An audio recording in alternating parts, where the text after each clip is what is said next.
Imagine une personne arrêtée pour avoir nourri un pigeon, chantant sous la pluie ou portant un costume de super-héros un jour ordinaire. Bonjour, vous êtes sur la chaîne Scientiswifax. Ici, nous partageons des histoires étonnantes, des idées reçues scientifiques et des faits inexpliqués. Installez-vous confortablement. Commençons. Première loi. En Suisse, il est interdit de tirer la chasse d'eau après 22 heures. Oui, vous avez bien lu. Dans certains immeubles résidentiels suisses, notamment dans les villes comme Genève et Zurich, il existe des règlements intérieurs, certains ayant force de loi locale, qui interdisent de tirer la chasse d'eau après 22 heures. La raison invoquée est simple, le bruit. La Suisse est réputée pour son attachement profond au calme nocturne, et ce principe est pris très au sérieux par les habitants comme par les autorités locales. Les voisins peuvent porter plainte et des amendes ont effectivement été distribuées à des résidents peu prudents. Des expatriés découvrent cette règle à leurs dépens, souvent lors de leur première semaine dans le pays. Certains se retrouvent à faire preuve d'une discrétion absolue dans leur propre salle de bain, comme si la nature humaine devait s'adapter aux horaires administratifs. Ce qui frappe le plus dans cette histoire, c'est que personne ne la trouve vraiment absurde sur place. Pour les Suisses, c'est simplement une question de respect mutuel. Mais pour le reste du monde, cette loi reste un exemple parfait de législation qui dépasse l'entendement commun. Et cela devient encore plus intéressant. Deuxième loi. En Floride, il est illégal de passer gaz dans un lieu public après 18 heures le jeudi. Cette loi figure dans les archives légales de l'État de Floride, du moins dans certaines municipalités, et a fait le tour d'Internet des dizaines de fois. Est-elle encore appliquée ? Probablement pas de manière rigoureuse. Mais elle n'a jamais été officiellement abrogée. Son origine remonte à une époque où les législateurs locaux tentaient de réglementer les comportements jugés indécents dans les espaces publics. Le problème, évidemment, c'est que la biologie humaine ne consulte pas le calendrier municipal avant de fonctionner. Des avocats américains ont analysé ce texte dans le cadre d'études sur les lois obsolètes, et la conclusion est unanime. Cette loi est inapplicable, mais légalement existante. Ce qui est remarquable, c'est que des dizaines d'États américains possèdent des lois similaires, vestiges d'une époque victorienne transposée en droit américain, où la morale publique était codifiée avec un sérieux absolu. Ces textes survivent non pas parce que quelqu'un les défend, mais simplement parce que personne ne prend le temps de les effacer. Voici un détail important. Troisième loi.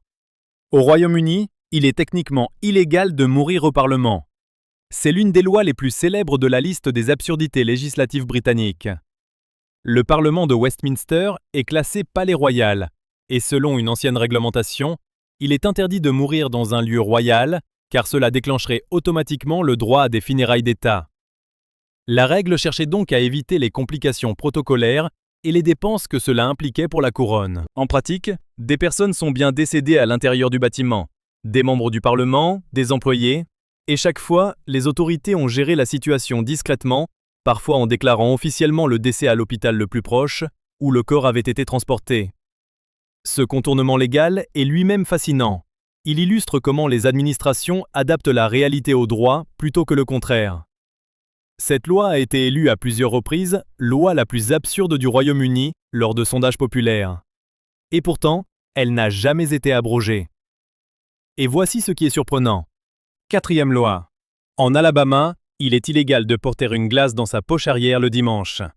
L'histoire derrière cette loi est plus logique qu'elle n'y paraît. Et c'est précisément ce qui la rend fascinante. Au XIXe siècle, le vol de chevaux était un problème majeur dans le sud des États-Unis. Pour attirer un cheval et l'emmener sans être soupçonné, les voleurs utilisaient parfois un morceau de sucre ou de glace dans leur poche arrière. L'animal suivait naturellement la personne, ce qui permettait de le faire passer pour un cheval volontaire. La loi fut donc adoptée pour rendre cette technique illégale. Aujourd'hui, elle semble absurde parce que le contexte a entièrement disparu. Plus personne ne vole de chevaux de cette façon. Mais la loi, elle, est toujours là. Ce phénomène est extrêmement courant dans la législation mondiale. Des textes conçus pour résoudre un problème précis survivent des siècles après la disparition du dit problème, créant des îlots d'absurdité juridique dans des codes de loi par ailleurs tout à fait sérieux et cohérents. Passons maintenant à la partie la plus curieuse. Cinquième loi. En France, il est légalement interdit de nommer son cochon Napoléon. Cette loi est souvent citée comme l'une des plus originales du droit français. Elle remonte à l'époque napoléonienne elle-même, lorsque des décrets protégeaient l'image de l'empereur contre les moqueries publiques. Donner le nom de Napoléon à un animal, et en particulier à un cochon, symbole péjoratif dans de nombreuses cultures, était perçue comme une insulte directe à la personne impériale et à la dignité de l'État. La loi a traversé les siècles sans être formellement retirée. En théorie, aujourd'hui encore, un éleveur français pourrait être poursuivi pour avoir baptisé sa truie Napoléon. En pratique, les dernières décennies n'ont pas vu de poursuite judiciaire pour ce motif. Mais des avertissements ont été enregistrés dans certaines communes rurales. Ce qui est remarquable, c'est que cette loi reflète une époque où l'honneur des dirigeants était une affaire d'État codifiée et non simplement une question de réputation personnelle ou de susceptibilité politique. Et ce n'est pas tout. Si vous aimez nos vidéos sur des faits étonnants, des mythes et des révélations audacieuses, soutenez-nous avec un like et écrivez le chiffre 1 dans les commentaires. Sinon, écrivez 0. Cela nous aidera à comprendre ce qui vous intéresse et à rendre nos épisodes encore meilleurs. 6e loi. En Thaïlande, il est illégal de quitter son domicile sans porter de sous-vêtements. La Thaïlande possède l'un des codes légaux les plus stricts en matière de comportement public en Asie du Sud-Est. Et parmi les règlements en vigueur figure effectivement une disposition qui interdit de circuler en dehors de chez soi sans sous-vêtements. Cette loi vise à protéger la décence publique et s'inscrit dans un ensemble de réglementations liées au respect des normes vestimentaires dans un pays fortement attaché aux valeurs bouddhistes et à la pudeur sociale. Des touristes ont été verbalisés pour des tenues jugées indécentes, notamment à proximité des temples. Et si la question des sous-vêtements spécifiquement est rarement invoquée devant les tribunaux, elle reste inscrite dans les textes officiels. Ce qui est intéressant, c'est que cette loi coexiste avec une industrie touristique florissante qui vend l'image d'un pays de liberté et de fête. La contradiction n'a jamais vraiment été résolue, et les autorités thaïlandaises semblent elles-mêmes naviguer entre deux visions incompatibles de leur propre société. Et c'est ici que cela devient vraiment étrange. 7e loi. En Italie, il est illégal de mourir à Falciano del Masico. Ce petit village de la région de Campanie dans le sud de l'Italie a connu une situation ubuesque au début des années 2010. Le maire, confronté à un problème d'espace dans le cimetière municipal, a officiellement interdit à ses habitants de mourir jusqu'à ce que de nouveaux terrains soient disponibles pour agrandir le lieu de sépulture. L'ordonnance, signée en 2012, a immédiatement fait le tour des médias internationaux. Les habitants, avec le flegme caractéristique des Italiens du Sud, ont pris la chose avec humour. « Je ferai de mon mieux », a déclaré un vieil homme au journaliste local venu couvrir l'histoire. Bien entendu, cette ordonnance n'a aucune force exécutoire réelle, on ne peut pas légalement empêcher quelqu'un de mourir. Mais elle illustre parfaitement comment les administrations locales peuvent atteindre les limites du droit ordinaire face à des situations pratiques urgentes. Falciano n'est d'ailleurs pas un cas isolé.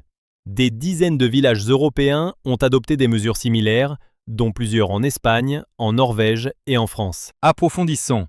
8e loi. Au Danemark, si vous conduisez une voiture, vous êtes légalement tenu de vérifier sous votre véhicule qu'aucun enfant ne s'y cache avant de démarrer. Cette loi danoise est à la fois touchante et insolite. Elle a été introduite dans un contexte de sensibilisation à la sécurité routière des enfants, dans un pays où le vélo est roi et où les rues résidentielles sont partagées avec les tout-petits dès le plus jeune âge. L'idée est simple. Avant de démarrer, vérifiez visuellement que personne, et en particulier aucun enfant, ne se trouve sous ou devant votre véhicule.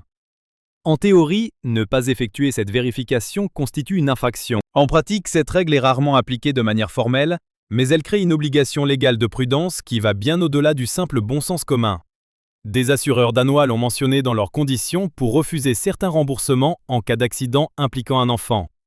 Ce cas illustre comment la législation peut tenter de codifier des comportements moraux, avec des résultats parfois plus symboliques que pratiques, mais pas sans effet sur les habitudes réelles des conducteurs. Maintenant, faites attention. 9e loi. En Russie, il est illégal de conduire une voiture sale. Cette loi existe bel et bien.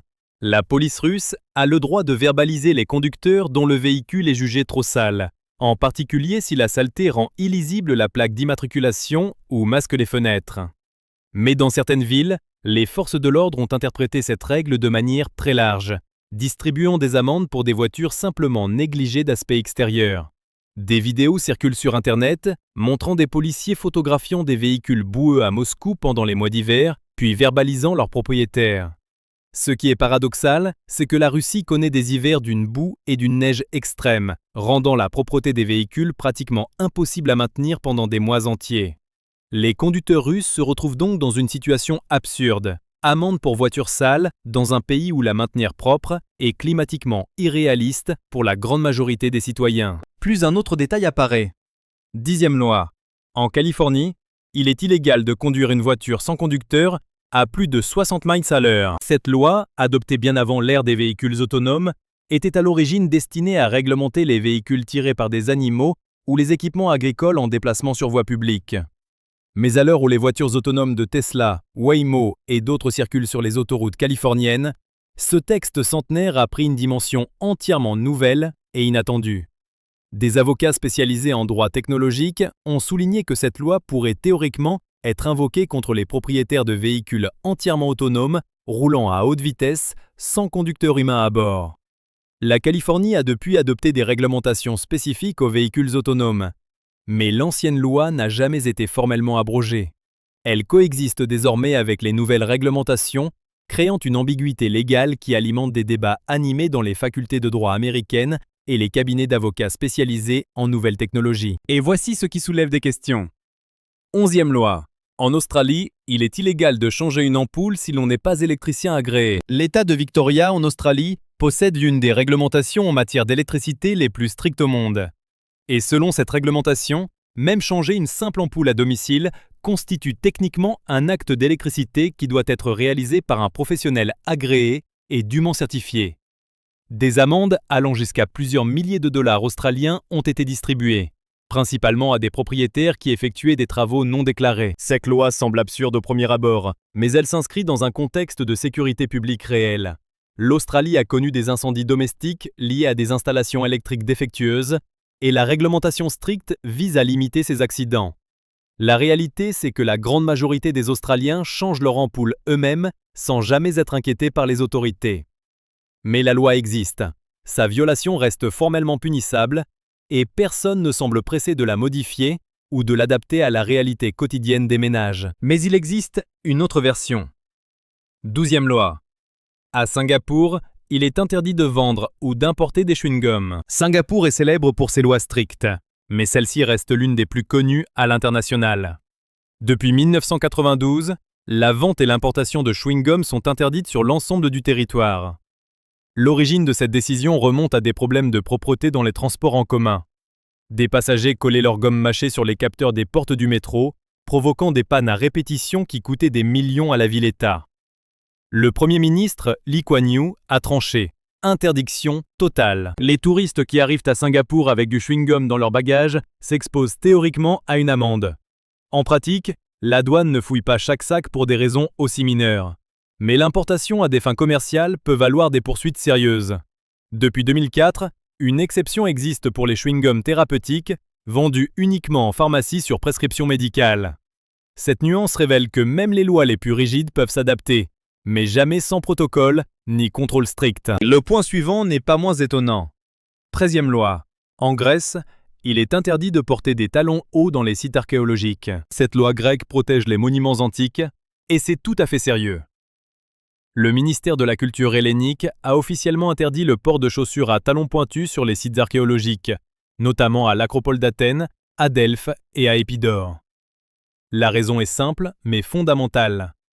Les talons exercent une pression considérable sur une surface réduite, ce qui abîme les pierres millénaires de manière irréversible. Des agents en poste à l'entrée des sites vérifient les chaussures et peuvent refuser l'accès aux visiteurs non conformes. Des touristes ont effectivement été renvoyés pour ce motif, parfois après avoir fait des heures de route. Cette interdiction a provoqué des débats sur l'égalité de genre, certaines militantes y voyant une discrimination indirecte envers les femmes. Les autorités grecques ont répondu que la loi s'applique à tous, indépendamment du sexe, et que la préservation du patrimoine millénaire de l'humanité prime sur toute autre considération individuelle ou symbolique. Et ici, une nouvelle histoire apparaît. 14e loi. Au Canada, il est illégal de payer en pièces de monnaie au-delà d'un certain montant. La loi sur la monnaie canadienne établit des limites précises sur les paiements en espèces avec des pièces. Par exemple, on ne peut pas payer plus de 25 $ en pièces de 1 cent, ni plus de 10 $ en pièces de 10 cents. Si un commerçant refuse de tels paiements pour cause de dépassement de limites légales, c'est lui qui est dans son droit, et non le client qui se croit malin. Cette loi visait à empêcher les situations absurdes où des personnes paient délibérément de grosses sommes en centimes pour ralentir ou perturber les transactions commerciales. Des cas ont été signalés. Une personne qui paye une amende de 200 $ avec des milliers de pièces de 100, un autre qui tente de régler ses impôts en pièces de monnaie pour exprimer son mécontentement envers l'administration fiscale.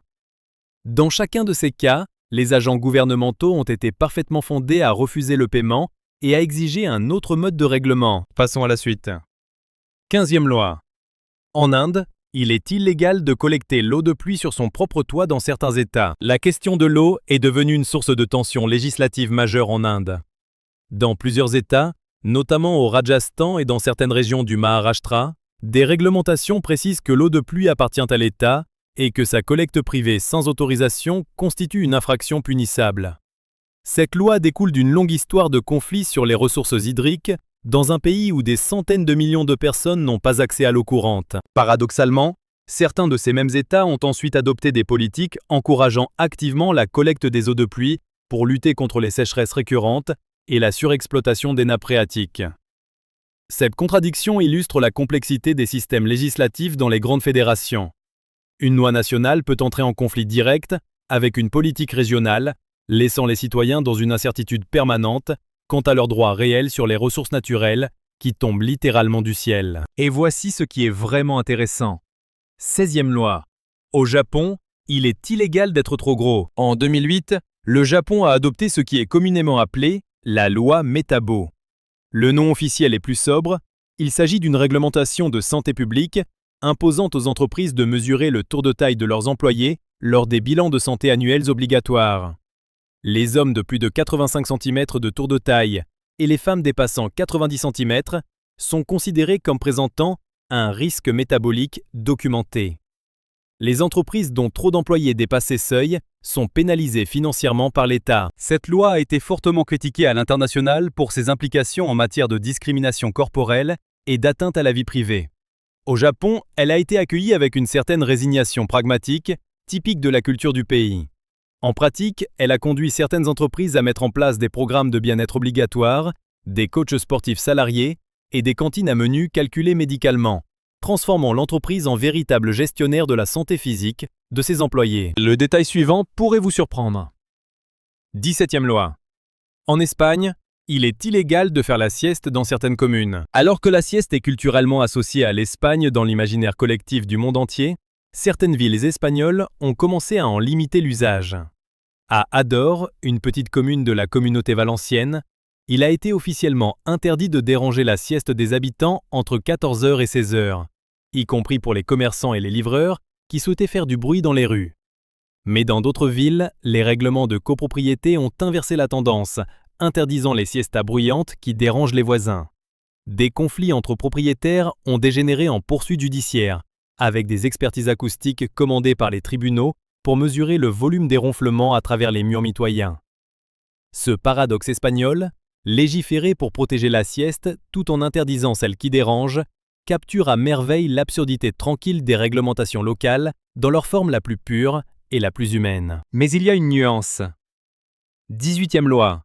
En Finlande, les taxis sont légalement obligés de payer des droits d'auteur s'ils jouent de la musique pour leurs passagers. La Finlande est l'un des pays au monde où les droits d'auteur sont les mieux protégés et les plus rigoureusement appliqués. Et cette protection s'étend jusqu'à l'intérieur des taxis. Si un chauffeur joue de la musique pour un passager, cette diffusion est considérée comme une représentation publique, soumise à des redevances auprès de la société de gestion des droits musicaux finlandaise, Teosto. Des chauffeurs ont reçu des amendes pour avoir joué de la musique sans être en règle avec leur licence de diffusion. Certains ont préféré simplement ne plus jouer de musique du tout, transformant leur véhicule en bulle de silence total. Cette situation illustre comment des lois parfaitement logiques dans leur contexte, la protection des artistes et des créateurs, peuvent produire des effets absurdes dans leur application quotidienne. Les compositeurs finlandais touchent ainsi des redevances pour des chansons passées à 3h du matin dans un taxi traversant Helsinki sous la neige. Et voici un autre exemple. 19e loi. En Arabie Saoudite, il est illégal de célébrer la Saint-Valentin. La fête de la Saint-Valentin, symbole commercial de l'amour romantique dans le monde occidental, a longtemps été bannie en Arabie Saoudite. La Commission pour la promotion de la vertu et la prévention du vice, connue informellement sous le nom de police religieuse ou Moutawa, patrouillaient dans les rues le 14 février pour confisquer fleurs, chocolat et cartes rouges. Des vendeurs ont été arrêtés, des cadeaux saisis, des couples non mariés verbalisés dans les centres commerciaux. Cette interdiction découlait d'une interprétation religieuse stricte, interdisant la célébration de fêtes non islamiques. Depuis les réformes entamées sous Mohammed Ben Salman à partir de 2017, la loi a été considérablement assouplie dans la pratique. Des fleuristes vendent désormais ouvertement leurs bouquets le 14 février à Riyad. Mais le cadre légal n'a jamais été officiellement abrogé. Il a simplement cessé d'être appliqué, ce qui est une différence fondamentale dans un état de droit où les lois peuvent être réactivées à tout moment selon le contexte politique. Il est temps de continuer. 20e loi. En Allemagne, utiliser une grève de la faim comme moyen de pression commerciale peut être assimilé à du chantage. En Allemagne, si une personne entame une grève de la faim dans un contexte public ou politique, elle a effectivement le droit de le faire au titre de la liberté d'expression et de protestation. Mais dans certains contextes, notamment pour les prisonniers, les autorités ont le droit de les nourrir de force si leur vie est en danger immédiat. Ce qu'interdit spécifiquement la loi dans certaines situations, c'est d'utiliser la grève de la faim comme moyen de pression dans un cadre contractuel ou commercial. Des employés qui ont tenté de forcer des négociations salariales par la grève de la faim ont vu leurs actions requalifiées en chantage, poursuivables pénalement devant les tribunaux du travail. Cette ligne entre protestation politique légitime et pression illégale est extrêmement fine, et les tribunaux allemands ont rendu des jugements contradictoires sur des cas similaires, alimentant un débat juridique qui n'est toujours pas clos. Ici se cache un point important. 21e loi. Aux États-Unis, dans l'État du Connecticut, il est illégal pour un coiffeur de siffler, fredonner ou chanter en travaillant. Cette loi du Connecticut est l'une des plus célèbres dans les compilations américaines de réglementations absurdes. Son origine précise est difficile à retracer, mais elle appartient à un ensemble de règlements sanitaires et comportementaux adoptés au début du XXe siècle pour codifier les bonnes pratiques dans les commerces de proximité. Un coiffeur qui chante en travaillant est distrait. Voilà le raisonnement originel qui a présidé à son adoption. Le risque de blessure avec des ciseaux ou un rasoir justifiait donc une interdiction formelle de tout ce qui pouvait détourner l'attention du professionnel. Cette logique, parfaitement sensée en 1920, semble ridicule aujourd'hui où nous avons de la musique dans tous les espaces sans que personne n'y voie un danger.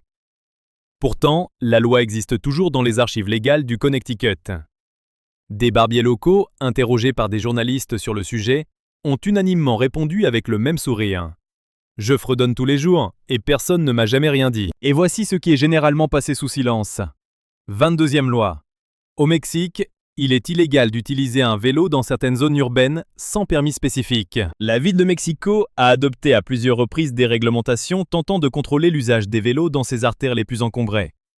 Si ces textes ont généralement été perçus comme des tentatives de modernisation du trafic urbain, certains quartiers ont mis en place des zones où la circulation à vélo est soumise à autorisation préalable, notamment pour les livraisons commerciales effectuées à grande échelle. Des coursiers professionnels ont reçu des contraventions pour avoir pédalé dans des zones piétonnes protégées. Ce qui est fascinant ici, c'est que Mexico est simultanément l'une des villes qui a le plus investi dans les infrastructures cyclables en Amérique latine, avec son réseau Ecobici et ses voies vertes aménagées. On encourage le vélo d'un côté, tout en le restreignant de l'autre. Dans la même ville, parfois dans la même rue, selon que l'on se trouve à 2 mètres d'un côté ou de l'autre d'une frontière invisible, tracée sur un plan administratif. Il y a une suite. 23e loi. En Chine, il est illégal de se réincarner sans autorisation gouvernementale. Cette loi, adoptée en 2007 par le gouvernement chinois, est peut-être la plus extraordinaire de toute la liste. Elle oblige les moines bouddhistes tibétains à obtenir une autorisation officielle de l'État avant de se réincarner. L'objectif politique est clair, contrôler la succession des lamas, et en particulier celle du Dalai Lama. En réglementant la réincarnation, Pékin entend s'assurer que le prochain Dalai Lama sera désigné avec son approbation et sous son contrôle direct. Le Dalai Lama actuel a répondu avec un humour désarmant qu'il pourrait choisir de se réincarner en dehors de la Chine, ou même de ne pas se réincarner du tout, privant ainsi Pékin de toute possibilité de nommer un successeur officiel. Des juristes internationaux ont qualifié cette loi de cas unique dans l'histoire du droit mondial. Un État qui légifère sur un phénomène religieux et métaphysique en le traitant comme un simple acte administratif soumis à validation bureaucratique. Et maintenant, un fait rarement évoqué. 24e loi. En Écosse, Il est légalement obligatoire de laisser rentrer un étranger dans sa maison s'il a besoin d'utiliser les toilettes. Cette loi écossaise ancienne, rarement mentionnée dans les discussions modernes, découlait des traditions d'hospitalité celtique et des droits de passage dans les Highlands. Selon ce principe, refuser l'accès à ces toilettes à une personne qui en fait la demande sincère pouvait constituer une violation de la coutume légale ancrée dans des siècles de droit coutumier irlandais et gaélique. Des versions modernes de cette règle ont été évoquées dans le contexte des droits publics d'accès aux sanitaires au Royaume-Uni. Bien que cette loi ne soit plus activement appliquée dans sa forme originale, elle a influencé certains règlements municipaux écossais qui obligent les établissements recevant du public à rendre leurs toilettes accessibles aux non-clients qui en font la demande. En pratique, des propriétaires de pubs édimbourgeois ont été informés par les autorités locales qu'ils ne pouvaient légalement pas refuser l'accès à leurs sanitaires à une personne manifestement en détresse physique. À partir de ce moment, la partie la plus intéressante commence. 25e loi. Au Nigeria, il est illégal d'utiliser la climatisation dans un véhicule sans payer la taxe correspondante. Le Nigeria a adopté une série de taxes spécifiques sur les équipements considérés comme des luxes afin d'augmenter les recettes fiscales de l'État. Parmi ces taxes figure une redevance annuelle sur la climatisation des véhicules privés. Des automobilistes nigérians ont été arrêtés à des points de contrôle et verbalisés pour avoir utilisé leur climatiseur sans être en règle avec cette taxe particulière. Dans un pays où les températures peuvent dépasser 40 degrés Celsius pendant des mois, traiter la climatisation comme un luxe taxable a provoqué une indignation populaire considérable. Des associations de consommateurs ont dénoncé la mesure comme une taxe sur la survie thermique plutôt qu'un impôt rationnel sur le confort superflu. La loi a été partiellement modifiée sous la pression publique et médiatique, mais certains États fédéraux nigérians maintiennent des versions réduites de cette réglementation dans leurs propres codes fiscaux locaux. Et puis, un retournement inattendu. 26e loi. En Israël, il est illégal d'apporter des ours en peluche sur certaines plages. Plusieurs plages israéliennes ont en effet adopté des règlements prohibant les jouets en peluche, et les ours en particulier. La raison officiellement avancée est hygiénique. Les peluches mouillées deviennent des nids à bactéries et peuvent contaminer les eaux de baignade si elles sont rincées ou perdues en mer.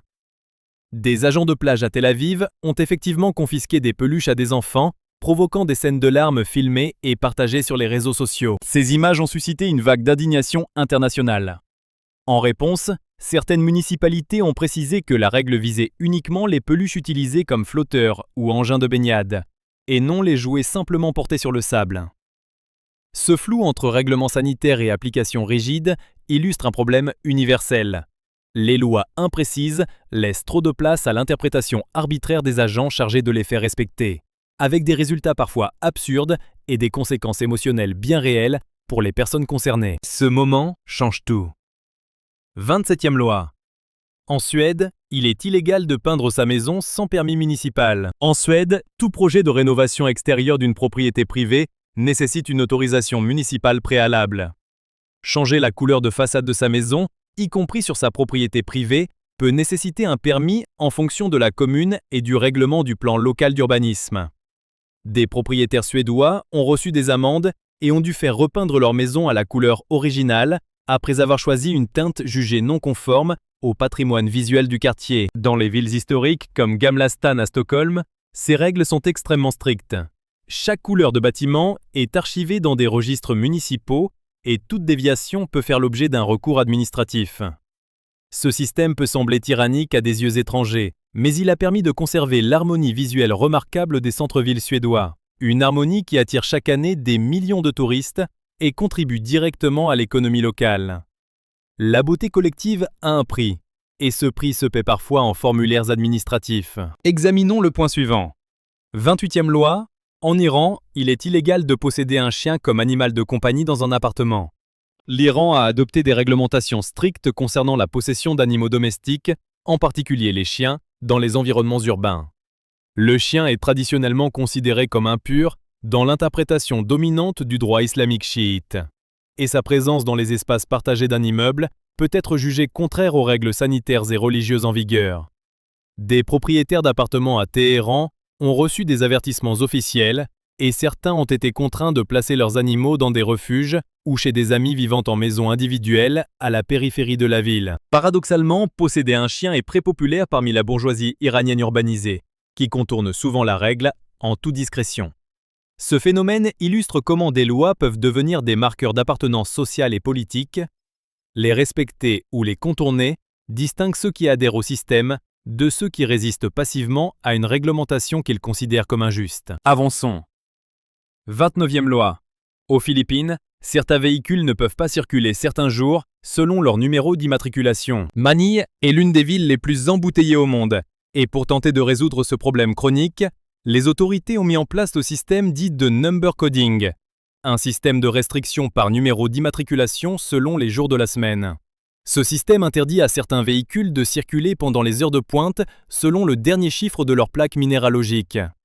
En pratique, de nombreux Manillois ont simplement acheté un deuxième véhicule avec un numéro complémentaire pour contourner la règle, aggravant ainsi considérablement le problème de circulation que la loi cherchait précisément à résoudre.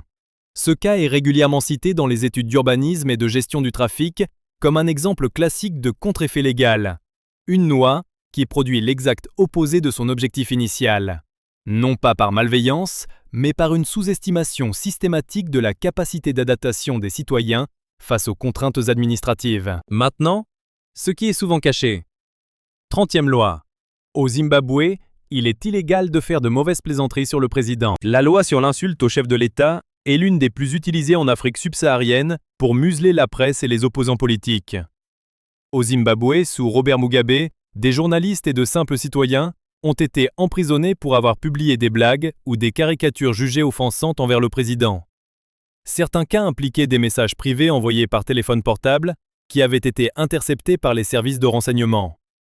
La loi, héritée en partie du droit colonial britannique et renforcée sous les gouvernements post-indépendance, a été utilisée de manière sélective pour cibler les voix dissidentes au moment politiquement le plus opportun. Depuis le départ de Mugabe en 2017, cette loi n'a pas été abrogée. Des cas d'arrestation pour discours insultants ont été signalés sous la présidence de Mnangagwa, rappelant que le changement de dirigeant ne signifie pas toujours un changement de l'arsenal juridique mis à sa disposition. Voici un détail important. 31e loi. En Corée du Sud, il était illégal pour les mineurs de jouer à des jeux vidéo après minuit. La loi dite Cinderella a été adoptée en Corée du Sud en 2011 pour lutter contre l'addiction aux jeux vidéo chez les mineurs. De minuit à 6 heures du matin, les serveurs des jeux en ligne devaient techniquement bloquer l'accès aux joueurs nés après une certaine date. Cette mesure a eu des effets réels mais limités sur les habitudes de jeu des adolescents coréens. De nombreux adolescents ont simplement utilisé les identifiants de leurs parents pour contourner le système de vérification d'âge. Les éditeurs de jeux, eux, ont investi dans des systèmes de contrôle plus sophistiqués pour rester en conformité avec la loi et éviter des amendes importantes. En 2022, la Corée du Sud a finalement abrogé la loi, jugeant qu'elle était à la fois inefficace dans ses résultats et contraire à la liberté individuelle dans ses principes. Ce cas est devenu une référence mondiale dans les débats sur la régulation des jeux vidéo et la protection des mineurs en ligne. Et voici ce qui est surprenant. 32e loi. En Nouvelle-Zélande, il est illégal de donner à son enfant un prénom qui pourrait le ridiculiser. Le gouvernement néo-zélandais exerce un contrôle actif sur les prénoms donnés aux enfants à la naissance. Les officiers d'état civil ont le pouvoir de refuser l'enregistrement d'un prénom jugé offensant, ridicule ou trop proche d'un titre officiel ou nobiliaire. Des exemples réels incluent un refus du prénom 4 réal, car elle commençait par un chiffre, et des refus de prénoms comme Lucifer, King ou Princess, assimilés à des titres réservés. Ces décisions ont parfois généré des controverses importantes. Certains parents ont fait appel, arguant de leur droit à choisir librement le prénom de leur enfant au nom de la liberté individuelle et parentale. Les tribunaux néo-zélandais ont généralement maintenu les refus en faisant valoir que l'enfant, et non ses parents, est la principale victime d'un prénom ridicule ou humiliant, et que la loi le protège à ce titre contre les décisions arbitraires de ceux qui l'ont pourtant mis au monde. Et puis, un retournement inattendu. 33e loi. Au Brésil, dans certains États, il est illégal de licencier un employé durant les 30 jours précédant sa retraite. Le droit du travail brésilien est réputé pour sa complexité et sa générosité envers les salariés. Et parmi ses dispositions les plus insolites, figure cette protection accordée aux travailleurs proches de la retraite. Dans les 30 jours précédant la date prévue de leur départ, leur licenciement est légalement interdit sans motif grave dûment prouvé devant un tribunal du travail. Des entreprises ont contourné cette règle en licenciant des employés 31 jours avant la date fatidique, provoquant des procès qui ont parfois duré des années et coûté beaucoup plus cher que la pension elle-même. Des syndicats ont obtenu des condamnations importantes pour des pratiques jugées malveillantes et préméditées, et la jurisprudence brésilienne est extrêmement riche sur ce sujet précis. Cette loi illustre comment une protection bien intentionnée peut engendrer des comportements précisément contraires à ceux qu'elle cherche à prévenir. Non pas par hasard, mais parce que toute règle crée simultanément une façon de la contourner pour qui en a la motivation suffisante. Voilà, nous avons parcouru 33 lois à travers le monde entier, des livres du Danemark jusqu'aux plages d'Israël, des rues de Moscou au temple thaïlandais, des prisons zimbabwéennes aux serveurs de jeux coréens. Ce qui frappe, au terme de ce voyage législatif, c'est que la plupart de ces règles ne sont pas nées de la folie ou du hasard. Elles répondaient, à leur époque et dans leur contexte précis, à des problèmes réels, concrets et souvent urgents. La loi sur les chevaux en Alabama résolvait un problème de vol. La loi singapourienne sur le chewing-gum résolvait un problème de métro. La loi chinoise sur la réincarnation résolvait, du moins du point de vue de Pékin, un problème de souveraineté politique. Ce qui reste débattu, c'est la question de savoir qui décide qu'une loi est devenue obsolète et pourquoi certaines survivent indéfiniment après la disparition totale du problème qu'elles cherchaient à résoudre. Certains juristes soutiennent que les lois obsolètes ne sont pas dangereuses tant qu'elles ne sont pas appliquées. D'autres répondent que leur simple existence dans les codes laisse une porte ouverte à des abus futurs. Cette question n'est pas tranchée, et les deux camps ont des arguments solides. Ce qui est certain, c'est que certaines de ces lois sont peut-être plus actives que vous ne le pensez en ce moment même. D'autres sont peut-être en train d'être adoptées quelque part dans le monde, dans un parlement, dans une municipalité, dans un pays que vous n'auriez jamais soupçonné. La frontière entre le raisonnable et l'absurde est souvent beaucoup plus fine qu'on ne l'imagine. Et la prochaine fois que vous tirerez la chasse d'eau la nuit, fredonnerez une chanson en coupant des cheveux ou nommerez votre cochon avec un peu trop d'ambition historique, vous y penserez peut-être à deux fois. Et maintenant, une dernière réflexion s'impose avant de refermer ce chapitre législatif mondial. Parce qu'au-delà des sourires et de l'incrédulité que ces lois provoquent, il y a quelque chose de profondément humain dans leur existence. Chaque texte absurde est le fossile d'une peur, d'un conflit ou d'un problème qui a un jour été suffisamment sérieux pour mobiliser des législateurs, des débats, des votes et des signatures officielles. Ils ne sont pas nés dans le vide. Ils sont nés dans des salles où des hommes et des femmes cherchaient sincèrement à résoudre quelque chose. Ce qui est fascinant, c'est que nous vivons tous sous l'empire de dizaines de lois que nous ne connaissons pas. Dans chaque pays du monde, des codes municipaux, des ordonnances régionales et des décrets nationaux dorment dans des archives poussiéreuses, techniquement en vigueur, techniquement applicables, mais ignorées de tous, y compris des autorités chargées de les faire respecter. C'est une forme silencieuse de droit fantôme qui coexiste avec le droit réel, celui que les policiers appliquent et que les juges invoquent. Et la frontière entre les deux n'est jamais aussi claire qu'on pourrait le croire. Il y a quelque chose de particulièrement révélateur dans la façon dont les pays traitent leurs vieilles lois. Les États-Unis, par exemple, ont une tradition d'accumulation législative sans précédent. Chaque État, chaque comté, chaque municipalité a le droit d'adopter ses propres règlements, et personne n'est vraiment chargé de nettoyer périodiquement le corpus légal des textes devenus caducs. Le résultat est un millefeuille juridique où des lois du 19e siècle coexistent avec des réglementations adoptées la semaine dernière. Des avocats américains ont estimé que si l'on appliquait scrupuleusement l'intégralité des lois en vigueur dans certains États, la quasi-totalité des citoyens seraient en infraction à un moment ou un autre de leur journée ordinaire. En Europe, le tableau est différent mais pas forcément plus simple. Les systèmes juridiques européens sont généralement plus centralisés, mais les traditions de droit coutumier, notamment en Écosse, en Irlande et dans certaines régions alpines, ont laissé des traces durables dans des textes que personne n'a jamais pris la peine d'abroger formellement. Le droit coutumier a ceci de particulier qu'il ne nécessite pas toujours d'être écrit pour être invoqué. Il suffit qu'il ait été pratiqué de manière suffisamment constante et reconnue pour avoir une force légale. Et dans ce cas, comment décide-t-on qu'une coutume est morte ? Il n'existe pas de date d'expiration sur une tradition. Ce qui est peut-être le plus intéressant de tout, c'est ce que ces lois révèlent sur les priorités d'une société à un moment donné de son histoire. La loi suisse sur la chasse d'eau nocturne parle d'une société qui place le confort collectif au-dessus de la commodité individuelle. La loi thaïlandaise sur les sous-vêtements parle d'une société où la pudeur publique est une affaire d'État. La loi chinoise sur la réincarnation parle d'un État qui refuse de laisser quoi que ce soit, même le métaphysique, échapper à son contrôle. Et la loi néo-zélandaise sur les prénoms parle d'une société qui se soucie suffisamment de l'enfance pour la protéger même contre ses propres parents. On pourrait passer des heures à débattre de la sagesse ou de la folie de chacune de ces dispositions. Mais ce qui est indiscutable, c'est que chacune d'elles a une histoire, et que cette histoire mérite d'être racontée. Parce que comprendre les lois étranges d'un pays, c'est comprendre ses peurs les plus profondes, ses valeurs les plus ancrées et ses contradictions les plus révélatrices.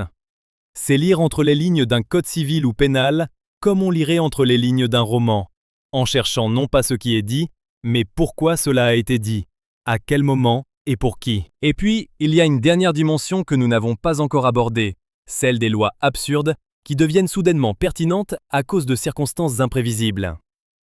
La loi californienne sur les voitures sans conducteur en est l'exemple parfait. Adoptée pour réglementer des situations qui n'existent plus, elle s'est retrouvée projetée dans l'actualité technologique la plus brûlante sans que personne ne l'ait planifiée. La loi chinoise sur la réincarnation, rédigée pour résoudre un problème de succession religieuse, est aujourd'hui au cœur d'un des conflits géopolitiques les plus sensibles d'Asie. Les lois ne meurent pas toujours. Parfois, elles dorment, et elles se réveillent au pire des moments. Ce phénomène devrait nous rendre plus attentifs à ce que nous légiférons aujourd'hui. Dans 50 ans, 100 ans, quelles lois adoptées en ce moment sembleront absurdes à nos descendants? Quels textes écrits avec le plus grand sérieux par des législateurs responsables provoqueront des sourires incrédules dans les émissions de curiosité juridique du futur? Il est impossible de le savoir, mais il est certain que ces textes existeront. Parce que chaque époque croit agir avec raison, et chaque époque se trompe sur au moins quelques points que seul le recul du temps permettra de révéler. Ce qui reste ouvert, ce qui n'est pas prouvé, ce qui fait encore débat, c'est précisément l'essentiel. Combien de ces lois sont réellement appliquées aujourd'hui? Dans quelle mesure leur simple existence dans les codes influence-t-elle les comportements, même sans application réelle? Est-ce qu'une loi que personne ne respecte et que personne n'applique est encore une loi, au sens plein du terme? Les philosophes du droit se posent cette question depuis des siècles, et la réponse n'est toujours pas unanime. Certains diront qu'une loi sans application est une coquille vide, d'autres répondront qu'elle reste un signal moral, une déclaration de valeur, même sans sanction. Ce que nous pouvons dire avec certitude, c'est que le monde légal est infiniment plus riche, plus contradictoire et plus humain que ce que les manuels de droit laissent entrevoir. Derrière chaque article de code, il y a une histoire. Derrière chaque interdiction, il y a quelqu'un qui a été suffisamment dérangé pour demander qu'elle soit inscrite dans la loi. Et parfois, cette personne avait entièrement raison. Parfois, elle avait simplement trop de pouvoir et pas assez de recul. Les deux cas existent, et les distinguer est l'un des exercices les plus difficiles et les plus nécessaires de la vie en société. Merci d'avoir été là pour ce voyage à travers 33 lois étranges qui peuvent vous envoyer en prison. Si vous avez trouvé un fait particulièrement surprenant, ou si vous connaissez une loi absurde que nous n'avons pas mentionnée, écrivez-la dans les commentaires, nous lisons tout. À très bientôt sur la chaîne 33 Facts.